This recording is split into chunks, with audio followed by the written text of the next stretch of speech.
The following is a project of our nonprofit newsroom. Support Midcoast Morning and local community-centered journalism today by signing up to be a monthly sustaining donor at chly.ca/donate.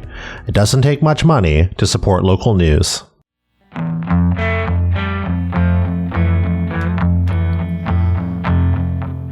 Hello and welcome to Midcoast Morning. I'm Joe Pugh. It's been more than 12 years since passenger rail on Vancouver Island ground to a halt. Back in the 19th century, governments gave away around 2 million acres on southeastern Vancouver Island as an incentive to get the Esquimalt and Nanaimo Railway built. Now, it sits abandoned. But the unbroken 289-kilometre corridor stretching from Esquimalt into Courtenay is still almost entirely intact. In March, a small portion of the land was returned to the Snaw'naw'as First Nation. At the same time, the provincial government announced it would provide $18 million to study the future of the corridor. The rest of the land is owned by the Island Corridor Foundation, a registered charity governed by a board of 12 directors, 6 of whom represent regional districts and 6 of whom represent First Nations. Warren Skolrud created the website and Facebook page Restore Island Rail. He's also created a petition calling on the federal government to work with the province and create a $1 billion fund to bring modernized passenger and freight rail to the corridor. I'm Warren Skolrud. I've been working for the Department of National Defence for the last 35 years. I'm about to retire, actually. I do want to just say that I don't speak for D&D on this issue. I'm speaking from my own personal learning and everything else. I live up in Snaw'naw'as, which is the traditional territory of the Cowichan tribes. And that means something to me, in many ways, because the Island Corridor Foundation was actually started by them. It was a conversation with them, the other nations. They got together with the regional districts to form the ICF, and, they obtained the railway, and ever since then, they've been trying to get funding for it. And what's prompted you to create a petition now to restore Island Rail? Yeah, so last year, the federal government and the BC government weren't really paying any attention to the railway. I had a situation here where I had a woman ask me to park her trailer on my lot here so she could afford to live, because she couldn't move farther away from work because the cost of the drive and all that stuff, but she couldn't afford an apartment or anything like that. I had to turn her down because the CRD or CVRD rules don't allow, somebody living in my front yard like that. But when I calculated out, I looked at child tax benefits and everything else that she would have been receiving, because she told me how much she made. And, I just put that into a quick calculator you do for any finance thing. And she was right. She could not afford a place to live. And she was forced to drive because there's no other reasonable transit service around the island. It's pretty pathetic. If you get out of Victoria, it gets worse and worse up until Parksville. And then there's just nothing north of that, nothing that goes to Port Alberni. And so when I actually heard from an old family friend ages ago when they were pumping their petition, the Vancouver Island Transportation Corridor Coalition. They had a petition going, but it was kind of stuck at 1467.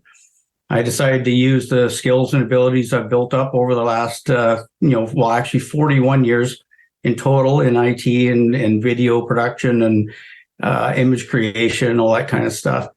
I decided to put, I was just going, I got $100. I'll set up a website and, set up a Facebook page, see if I can help them pump this petition up. And we got it up when it got up to 5,000. I was told that the BC government came and started talking to the Island Corridor Foundation about what was going on. By the time it got to 6,000, Omar Agrabah at the time, he was our federal transportation minister, came out and went through everything. That petition continued to grow until it got to 10,400. But of course, on the 14th of March, we ended up getting the announcement. They recognized the strategic significance of the corridor for the island's future and talked about our population was going to be up to 1 million by 2030. And but at the same time, they gave the Snaw'naw'as back their land up in the news. And so, everybody took that as a big blow. And all of a sudden, the advocacy I was seeing around for the railway was dropping. So I actually had a look at the land that was returned to the Snaw'naw'as, and there is a way to bypass that 1 mile piece. It's only 1 mile, and it skims right along the highway easement there. There's a good engineer could figure that out in no time. I realized, and looking at all of the other stuff, associated with the railway, like the old Dayliner was run backwards. It was run on a terrible schedule with a 56-year-old bud train. CP and Rail America had deferred maintenance for decades before they left. So when the Island Corridor Foundation picked it up, it was already in bad shape. So there was no way they were going to bring the income in on a railway that was like limited use. The trains have to go very slow because of the condition of the tracks and everything else. So they weren't able to make a profitable business out of that would be able to pay for the replacement of the entire railway. Like that was not going to happen. So after the 14th, I went this is not the end of the railway. Like I know that the Island Corridor Foundation is made up of 14 First Nations and 5 regional districts. So we're not talking about, a private company like that Island Rail Corp that tried to pop up where the First Nations are not involved. This is a big group of people that are trying to figure out how to get the thing funded and how to make it work for the nations as well. And if you know anything about organizational dynamics, an organization with 12 directors, half of them being First Nations, half of them being regional district representatives, is going to be difficult. And it's going to take a long time to get from point A to point B. A lot of people disparage ICF and say, well, they haven't been able to get it done. Well, a complex organization like that, where they're trying to come up with a shared vision, and they did. They've got a business case out, the one that was costed at $431 million. So I know that what they represent is a healthy solution for the island. They're not talking about bringing the Dayliner back. They're talking about a proper train service that'll get people in Nanaimo to Victoria to Nanaimo, in the morning, and then opposite on the way back, so that they can go back and forth. Down in Victoria, they're talking about a commuter service between Langford and Victoria. We're just before the Blue Bridge, right, where all the trails start and everything else. They're talking about freight moving from Port Alberni to the Port of Nanaimo. They don't specifically talk too much about the details of that because this is a business case, not a business plan.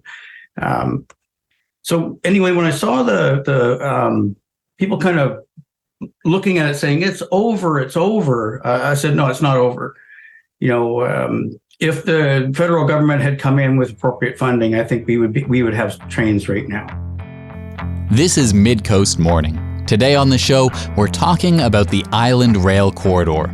That was Warren Skolrud, who started a petition calling on the federal government to work with the province and create a $1 billion fund to bring modern passenger and freight rail service to the island. There's also a group calling for the rail corridor to be turned into a trail. Friends of Rails to Trails Vancouver Island Chair Alistair Craighead spoke to me about the case for that proposal. Well, the corridor is there. The corridor is unused. And pretty well all over the world, especially in Europe and North America, the use of these corridors that's usually made when they're unused is an active transportation route, we now call it. But the other name for that is a multi-use trail. There's one actually in Pennsylvania called the Great Allegheny Passage. It's also an old coal railway for the most part, some canal, but it's about the same length as the corridor we have, the Island Corridor. It used to be called the E&N Corridor, about the same length, has about the same population characteristics, and it brings in about 1.5 million visitors a year and generates about 150 million in revenue in 1 year. So it's a very good revenue generator. The corridor is such a valuable asset. It really has to be used. It's been sitting unused for about 13 years now. There's no prospect at all for rail because the First Nations that the corridor goes through, the First Nations reservations, one of the First Nations has already got their land back, and about, I think, 4 others are on that track to get their land back too. So the railway corridor is finished with the railway corridor. it can still continue as a transportation corridor because a trail can go around the First Nations reserves. It does in Victoria, in the capital region. The First Nations wanted to use the corridor land on the reserve, so we put the ENN trail in the capital region around the reserve, and it works very well that way. So we could do that with the whole corridor. And part of the reason that the railway service stopped in the first place was concern with safety of some of the bridges, etc. What would the cost be? Presumably some of those would still need to be addressed even if this was a trail. What would the cost be of turning this corridor into a trail? Well, the cost to turn it into a trail would be, I've got my press release here with numbers on it. It would cost about $595,000, a bit more than that, per kilometre. Now, that seems like a lot of money, but the North Okanagan Trail, which is about a 50-kilometre trail, cost about the same. It was about $554, a little bit more. And, you know, that's what a trail costs these days. If you build a 4-metre wide trail, which is much wider than most of the trails that might have been built maybe 50 years ago, that's pretty well what it costs. That's to do a world-class trail that will attract people from all over the world. Are there sections of the corridor that you feel could still have use as rail, as commuter service? For example, say between Victoria and Langford, an area that traffic-wise deals with a lot of congestion. Are there parts of the corridor that you feel still are a little more viable than the whole thing overall? It's questionable whether there's any of the corridor viable for a modern railway. There was a study done in 1996, I happened to be involved in it, that looked at the route, for instance, for light rail transit in Victoria. It wasn't on the ENN corridor. It was on the corridor that the highway takes. And the highway is on that corridor for a reason, because it connects up the population centres that are growing in Victoria. The highway between Langford and Victoria goes through 3 or 4 population nodes like Helmicken, View Royal, Town and Country, Uptown. They're all growth points. The old ENN corridor goes through Esquimalt, which is a fairly low density settlement pattern, doesn't have any growth centres really. So that's why all the investment that's likely to go into transportation is going to be on the same corridor as the highway. And the Galloping Goose right-of-way actually is also on that corridor. And there was an agreement when the Galloping Goose was created. That's a very successful trail in Victoria. You may know about it. When that corridor was created for the trail, there is an agreement that part of that right-of-way can be used for LRT. Currently, the investment in Victoria in the capital region is going into express buses on dedicated bus lanes on the highway. That's where the money's going. It's not going into our rail on the ENN corridor. And it's very successful in cutting the time between Victoria and the Western communities. Very successful. And that's where the future investment is going to go until the Western communities are big enough to justify LRT. The LRT will then run on the same route as these dedicated bus lanes. And that's basically what's supported by the province. That's supported by BC Transit. There's no plan to put the LRT on the ENN corridor. You're listening to Midcoast Morning. We'll be right back to the interviews in a moment.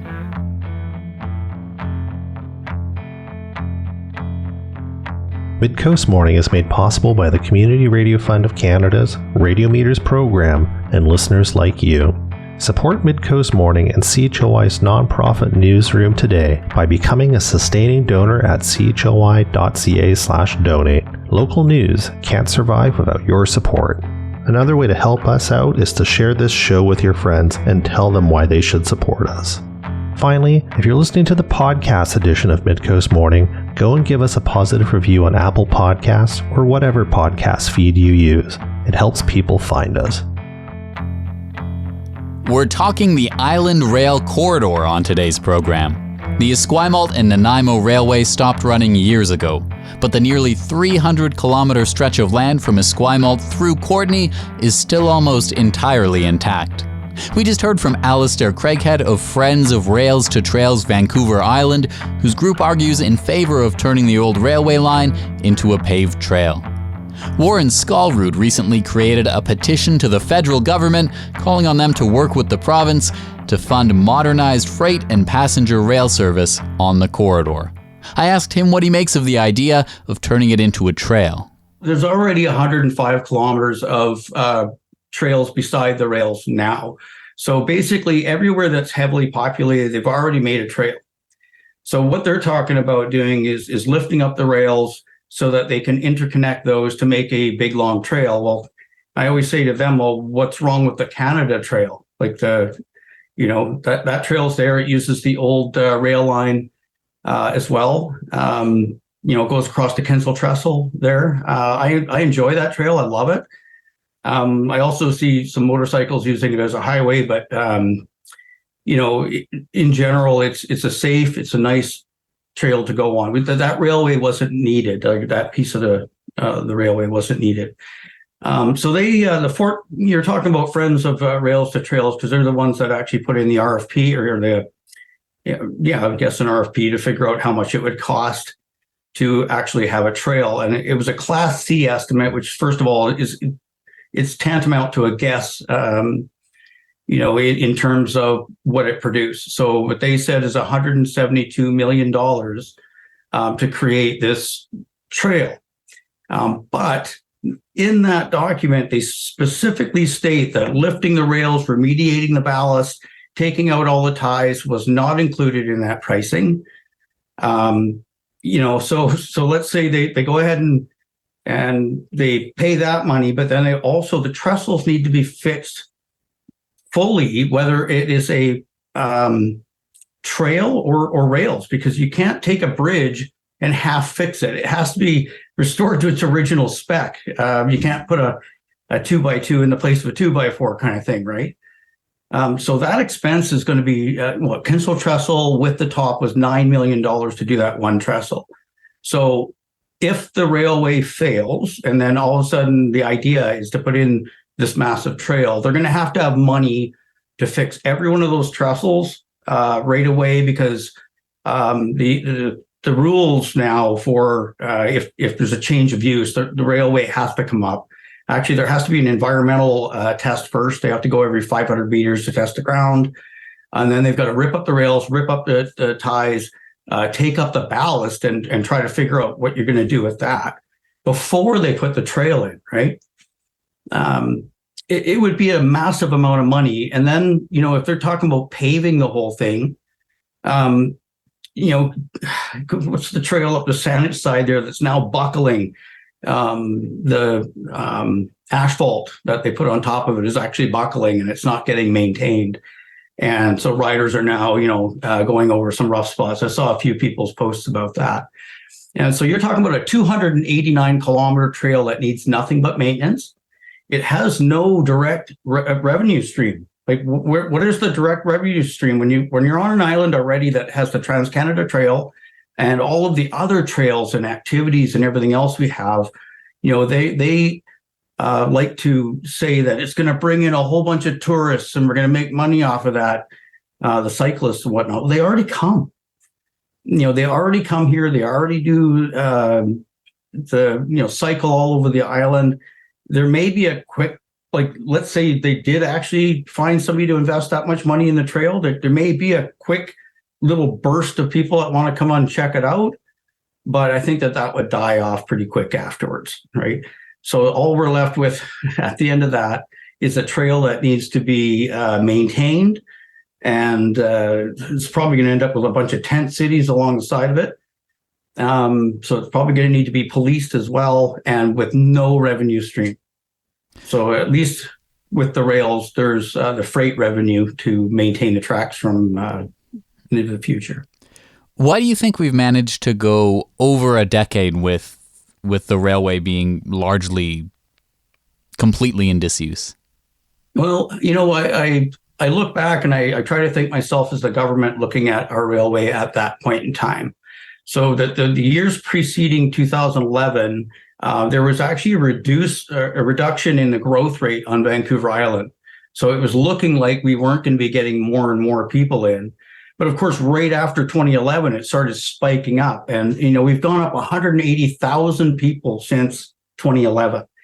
And so I did, I do weird calculations sometimes. I figured out the length of the entire railway. I divided that by the average arm span of a person. And they could actually stand along the entire railway holding hands, all 289 kilometers of it. So today, it's a different picture than it was in 2011. Today, we're looking at mass, even more growth. By 2030, it'll be a difference of 240,000 people. And they're coming from all different places that already have rail, that have transit systems where people are used to using trains and buses and things like that. And it's not just buses at endpoints, right? And it's also not the entire railway. People go back and forth on little sections as well. There's 80% of the 900,000 people that live on Vancouver Island now live within 5 kilometers of the railway. And I've confirmed that using GIS because I was questioning that myself for a while. So the catchment is actually huge for this railway. It's just the problem is the only measure we have of that is the old 56-year-old bud train running on a tourist schedule, backwards to commuting needs. Is there anything else you'd like to bring to the conversation today? I just really hope that people will, think this really through. And there's a lot of one-off, I get it. Everybody's heads are down, working their butt off, just trying to make rent. And, everything's gotten more expensive now. You can't reduce the price of your food. You can only eat less food. You can't reduce the price of your clothing and everything else that you're buying right now. There's just no way of doing that.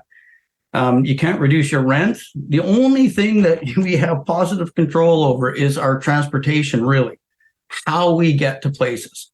And if you can use an inexpensive transit service that's actually quite comfortable, you look at a train compared to even a bus. I mean, you're not being jostled around. It's not a stop-start. You're not driving on the roads with all the other traffic. If you get stuck in traffic, you're stuck in the bus. You're on a comfortable, lengthy train that has bathrooms and things on board. If you're a senior, the trips between bathrooms get shorter and shorter as you get older. And, I can attest to that. So I hope that people can see through the fog and, sign this petition and get our message to government that they need to keep looking at this. They need to work with First Nations and actually make, with concerted effort and make this work and then fund it. I put up $1 billion, which is nothing compared to the rest of Canada. I mean, I looked at the hiring pages for rail, and there's over $108 billion worth of projects on the books today.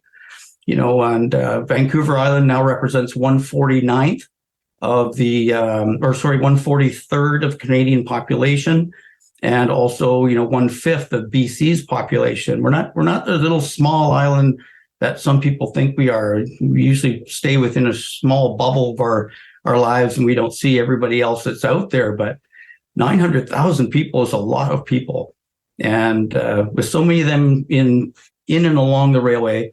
And the opportunity, to access construction funds for low-income housing along transit corridors, build a transit corridor, and those developers will come. So hopefully people will get in there, sign, let's get these numbers up.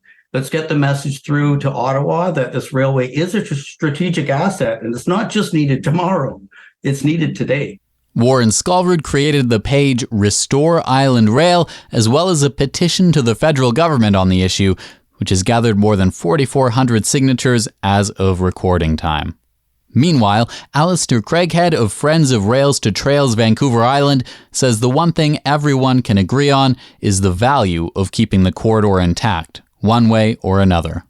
Well, I think what's really important, and the characteristics of the corridor that are really important are it's continuous. We don't want to see the corridor broken.